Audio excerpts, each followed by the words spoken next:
Breaking news Hyderabad లోని కోకాపేటలో అగ్ని ప్రమాదం జరిగింది.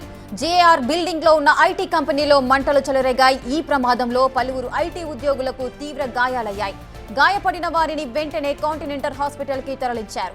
ప్రస్తుతం 6 ఉద్యోగులకు ఐసీయూలో చికిత్స కొనసాగుతోంది. 4కి 30% కాలిన గాయాలు కాగా మరొకరికి 40%, మరొకరికి 50% కాలిన గాయాలయ్యాయి.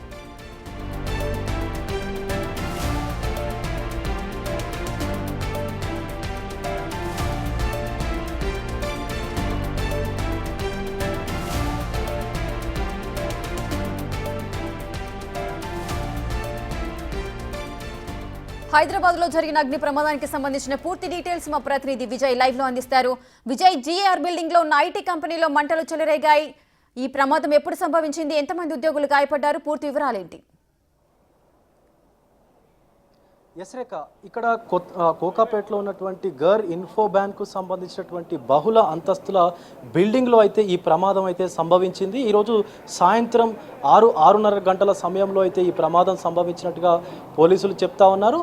ముఖ్యంగా ఈ బహుళ అంతస్తుల బిల్డింగ్లో ఒక రెస్టారెంట్ని అయితే కడతా ఉన్నారు. రెస్టారెంట్ని కన్స్ట్రక్ట్ చేసేటువంటి సమయంలోనే రెస్టారెంట్కు సంబంధించినటువంటి గ్యాస్ పైప్ లైన్ లీక్ అయినట్టుగా కూడా చెప్తా ఉన్నారు పోలీసు అధికారులు. అయితే సిలిండర్స్ కాకుండా బహుళ అంతస్తుల బిల్డింగ్ కాబట్టి దానికి పైప్ లైన్తోని గ్యాస్ను అందించేటువంటి క్రమంలోనే ఈ ప్రమాదం జరిగినట్టుగా కూడా చెప్తా ఉన్నారు. మొత్తంగా ఈ ప్రమాదంలో 6 ఈ గర్ ఇన్ఫోబెన్కు సంబంధించినటువంటి 4 ఉద్యోగులు, అలాగే ఆ రెస్టారెంట్కు సంబంధించినటువంటి 2 ఉద్యోగులు కూడా గాయపడినట్టుగా కూడా చెప్తా ఉన్నారు. తొలుత ఇది పోలీసులకు కూడా ఇన్ఫర్మేషన్ అందించలేదు అని చెప్పేసి కూడా స్థానికులు అయితే చెప్తా ఉన్నారు. ఎందుకంటే మెడికో లీగల్ ఇష్యూస్ వస్తాయి, మెడికో లీగల్ కేసు అవుతుంది కాబట్టి ముందుగా అయితే పోలీసులకు సమాచారం ఇవ్వలేదు అని కూడా స్థానికులు చెప్తా ఉన్నారు.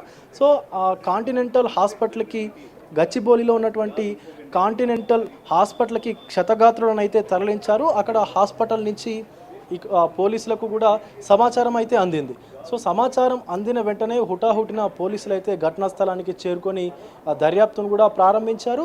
అయితే డాక్టర్ మాత్రం క్షతగాత్రులకు కొంతమందికి 6 ఉన్నటువంటి దాంట్లో 5కి 30 నుంచి 40% వరకు కూడా బర్న్ అయినట్టుగా చెప్తా ఉన్నారు. అగ్ని ప్రమాదం ద్వారా ఈ యొక్క గాయాలు అయినట్టుగా చెప్తా ఉన్నారు.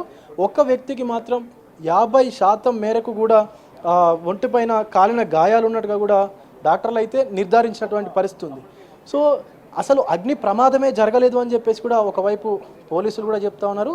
మరి అగ్ని ప్రమాదం జరగకపోతే అసలు ఎలా వాళ్ళ ఒంటిపైన కాలిన గాయాలు ఉన్నాయని చెప్పేసి కూడా కొంత అనుమానాలు అయితే వ్యక్తమవుతూ ఉన్నాయి. సో ఏదేమైనప్పటికీ కూడా ఇక్కడ కొంత సెక్యూరిటీ లోపం కూడా ఉంది, నిర్లక్ష్యపు ధోరణి కూడా ఉన్నట్టుగా అయితే మనకు తెలుస్తూ ఉంది. ఎందుకంటే ప్రమాదం జరిగినటువంటి సందర్భంలో కనీసం పోలీసులకు కానీ, అటు ఫైర్ సిబ్బందికి కానీ ఎటు ఇన్ఫర్మేషన్ కూడా ఇవ్వలేదు అని చెప్పేసి కూడా తెలుస్తూ ఉంది. స్థానికంగా ఇక్కడ ఉన్నటువంటి డిఆర్ఎఫ్ సిబ్బంది కూడా ఇక్కడికి వచ్చి బిల్డింగ్ లోపలికి వెళ్ళేటువంటి ప్రయత్నం చేసినప్పుడు కూడా వాళ్ళని లోపలికి కూడా అనుమతించలేదు. ఈవెన్ వాళ్ళు లోపలికి వెళ్తాను అంటే వాళ్ళ యొక్క మొబైల్ ఫోన్స్ని బయటే ఉంచి మీరు లోపలికి వెళ్ళాలి అని చెప్పేసి కూడా ఇక్కడ ఉన్నటువంటి సెక్యూరిటీ కానీ, అలాగే ఈ కంపెనీకి సంబంధించినటువంటి సిబ్బంది కూడా వాళ్ళతో చెప్పినటువంటి పరిస్థితి అయితే ఉంది. సో నార్సింగి ఏసీపీ చెప్పినటువంటి వివరాల ప్రకారం అయితే సో లోపల ఎలాంటి అగ్ని ప్రమాదం సంభవించలేదు, కానీ గ్యాస్ పైప్ ఏదైతే ఉందో అది లీక్ అవ్వడం వల్లనే క్షతగాత్రులకు ఈ యొక్క గాయాలు అయినట్టుగా కూడా చెప్తా ఉన్నారు. సో మరి ఫైర్ కాకుంటే గాయాలు ఎలా జరుగుతాయని చెప్పేసి కూడా అనుమానాలు అయితే వ్యక్తమవుతా ఉన్నాయి. రేఖ, మరి చూడాలి పోలీసుల దర్యాప్తులో ఏం బయటపడుతుంది అనేది కూడా తెలియాల్సినటువంటి పరిస్థితి అయితే ఉంది. సో ఒక పక్క క్షతగాత్రులను 6 కూడా షేర్లింగంపల్లిలోని గచ్చిబౌలిలో ఉన్నటువంటి కాంటినెంటల్ హాస్పిటల్కి అయితే తరలించి చికిత్స కూడా అందిస్తూ ఉన్నారు. సో మొత్తం మీద అయితే ఈ ఘటనని ఇక్కడ ఉన్నటువంటి సిబ్బంది, అలాగే యాజమాన్యం కూడా లోపలే ఉంచి, అంటే బయట పెట్టకుండా, బయటికి తెలవకుండా ఉంచేందుకే కొన్ని ప్రయత్నాలు చేసినట్టుగా కూడా అనుమానాలు అయితే వ్యక్తం అవుతా ఉన్నాయి. రేఖ, మరి చూడాలి పోలీసుల దర్యాప్తులో అసలు నిజాలు బయటపడేటువంటి అవకాశం అయితే కనిపిస్తూ ఉంది. Rekha, right, thank you Vijay, thanks for the live details. Right, Hyderabad లోని కోకాపేటలో అగ్ని ప్రమాదం జరిగింది. జేఆర్ బిల్డింగ్ లో ఉన్న ఐటీ కంపెనీలో మంటలు చెలరేగడంతో పలువురు ఐటీ ఉద్యోగులకు కూడా తీవ్ర గాయాలయ్యాయి. ఇక గాయపడిన వారిని కాంటినెంటల్ హాస్పిటల్ కి అయితే తరలించారు. మొత్తం 6 ఉద్యోగులకైతే ఐసీయూలో చికిత్స కొనసాగుతోంది.